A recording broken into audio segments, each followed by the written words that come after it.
ពិតណាស់ហើយលោកឪបានលើកឡើងថាទៅជាភ្នំខ្មោចឬបារមីរបស់ភ្នំគូលែនភ្នំណាដែលមានបារមីពីដើមមកនេះមិនទាន់សាបភ្លាបនោះឡើយភ្នំទាំងអស់តែងតែមានហានុភាពនិងហានិភ័យទាំងអស់នឹងបើសិនណាទង្វើរបស់យើងឡើងដល់ភ្នំនោះធ្វើអំពើមិនល្អ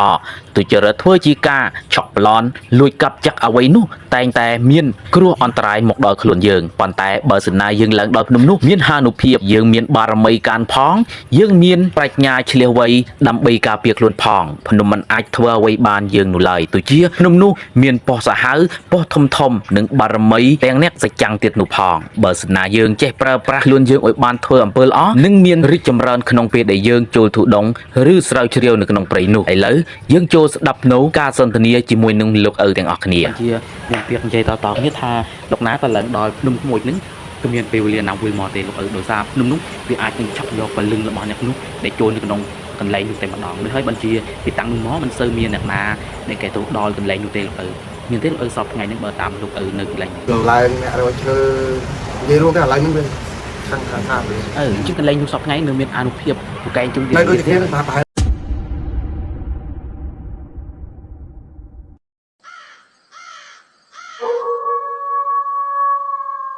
កន្លែងហ្នឹងបើគេហៅក្នុងខ្មោចដោយសារឡើងទៅទៅអ្នកតែគេហៅគឺងាប់ហើយងាកងាប់អានេះតាមស្មារតីទេណាពីសម័យបារាំងអ្នកឡើងទៅគឺងាប់ព្រួយទឿឥឡូវក៏នៅមានឡើងទៅហើយសម័យយើងខ្មែរក្រហមហ្នឹងងាប់ច្រើនជាងមែននេះគេច្រើនតែហៅថាភ្នំខ្មោចទៅបញ្ជាមានដំណើរហ៊ានចូលក្នុងភ្នំខ្មោចទេដោយសារហៅងាប់គិតបញ្ជាមានដំណើរហ៊ានទៅមិនទេឡើងជាងនេះទៅឡើងទៅគាត់គិតឡើងរកឈើនិយាយរួមតែកន្លែងហ្នឹងវាខាងខាងសាទៅអ្នកមាននិស័យតាទៅជួបទឹកមកចំពោះលើកខ្លួននេះថាមានស្រះធំណាស់ហើយស្រះហ្នឹងមកចង់អាស័យដល់ទៅប៉ុន្តែមាននិស័យបណ្ដាអូលោកឪតើតែមាននិស័យបណ្ដាជួបស្រះហ្នឹងហើយបើអ្នកគ្មាននិស័យដើរទៅអត់ទឹកងល់ហើយមកនៅដំបូងគាត់ហ្នឹងនៅបានមួយឆ្នាំមកដើរទៅក្រោយតែមកនិយាយថាប្លក់អរិយតាមពេកប៉ុណ្ណេះហ្នឹងពូហើយមិនតែអីវាកាត់ពីប្រព័ន្ធខាងទៅប្រព័ន្ធខាងវែងអញ្ចឹងវាកាត់ទៅដល់បាក់តែគេលោកឪធំខ្លាំងវាទៅបាក់មិនឈើលោកឪវែងអញ្ចឹងខ្លាំងមែនលោកឪតែចិត្តគាត់ឃើញថាលើមកដាំដលងលោកឪជាងក្នុងនឹងមានប្រវត្តិសាស្ត្រដោយសិទ្ធិសង្គ្រាមពីដែរទេលោកឪអាចពីប្រាប់ខ្ញុំប្រវត្តិសាស្ត្រគឺថាសង្គ្រាមអីសង្គ្រាមជ័យសង្គ្រាមអីហ្នឹងគឺនៅតំណាងគេមកបើទៅណាបានមេតាគីប៉ុន្តែអ្នកឡើងទៅមាននិស័យតែគាត់និយាយខ្ញុំចង់គាត់និយាយយំរិនហ្នឹងក៏និយាយដឹងដែរហ្នឹងសិតដៃគូគាត់ហើយខ្ញុំចង់យំរិនដែរអ្នកមាននិស័យតែទៅជួបទឹកមកហ្នឹងមកចង់អាស័យ10ចូលជ្រៅប៉ុន្តែមាននិស័យបណ្ដាហើយបើអ្នកគ្មាននិស័យតែទៅអត់ទឹកមកជិះនៅក្នុងស្រះដោយធំមានសត្វចម្លែកសត្វធំដែរទេក្នុងហើយក្នុងមិនច្រាប់គ្នាណាគ្មានច្រាប់អូសត្វកាច់សាហាវខ្លាំងណាស់កាច់ហើយច្រាប់ហ្នឹងកន្លែងទឹកហ្នឹងណាកណ្ដាលមានទឹកមានសត្វអធិស្ឋានខ្ញុំបញ្ជាក់បាត់នៅក្នុងស្រះនោះហើយនៅក្នុងរូបនោះដែលលើកឡើងតើសប្តាហ៍នៅមានសត្វទាំងអស់នោះទេលោកឪប៉ុន្តែវាពីមុនវាមាន100យ៉ាងឥឡូវទៅនៅមាន5យ៉ាងណាវាថាអ្នកគេគ្រប់គ្រងអញ្ចឹងណាអានឹងតាមលឺគាត់និយាយហ្នឹងភ្នំនេះជាប់គ្នាតែមួយឬមួយមិនដែរមានបែងចែកអញ្ចឹងប៉ុន្តែចុងនេះមកលឺគាត់និយាយហ្នឹងភ្នំពពណ៌ពេលមកជួបហ្នឹងមានភ្នំអីប្រហែលភ្នំមកបានដល់1500ចា1500ហើយបានមកដល់ណាខ្វះខ្មោចហើយភ្នំខ្មោចហ្នឹងគាត់ថាសួរថាហេតុអីបានគេហៅថាភ្នំខ្មោចគាត់និយាយឡើងថាកាលពីសម័យមុនហើយមុននេះហ្នឹងរឿងការរំទៅរំហ្នឹងមានស្រះនៅលើហ្នឹងមួយដែរណាហ្នឹងហើយថាកន្លែងហ្នឹងបើគេហៅភ្នំខ្មោចដោយសារឡើងទៅទៅអ្នកតែគេហៅគឺងាប់ហើយងាកងាប់អូលោកឪរឿងការរំទឹករំដកស្រង់ចេញពីភ្នំខ្មោចហ្នឹងបើកន្លែងដែលក្បាលខ្មោចហ្នឹងទី2សម័យបារាំងអ្នកឡើងទៅគឺងាប់ព្រួយពាក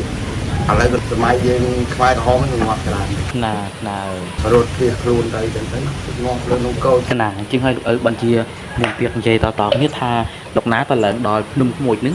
គឺមានពេលវេលាណាវិលមកទេលោកឪដោយសារភ្នំនោះវាអាចនឹងឆក់យកពលឹងរបស់អ្នកនោះដែលចូលនៅក្នុងកន្លែងនោះតែម្ដងដូចហើយបញ្ជាពីតាំងនោះមកមិនសូវមានអ្នកណា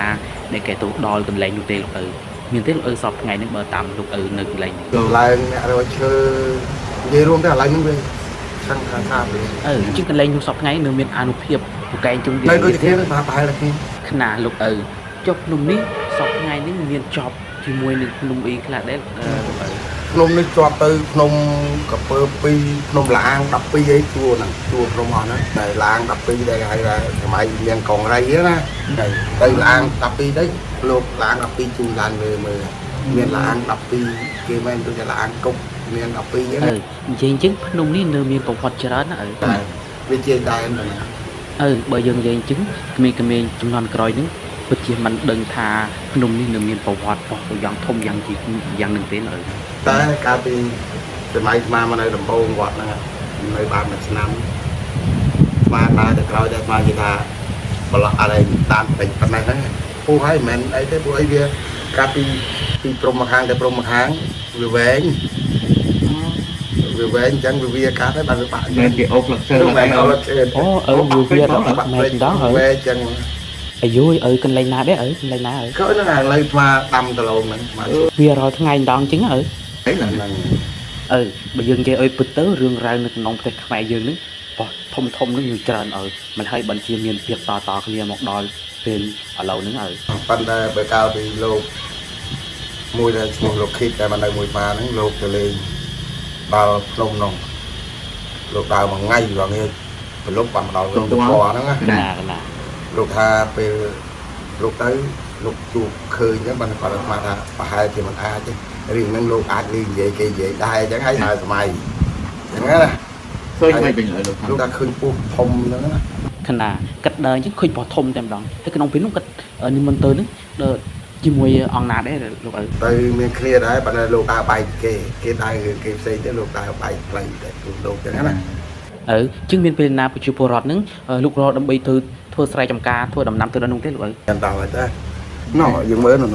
ស្លាស់ហ្នឹងសត្វចកាគេ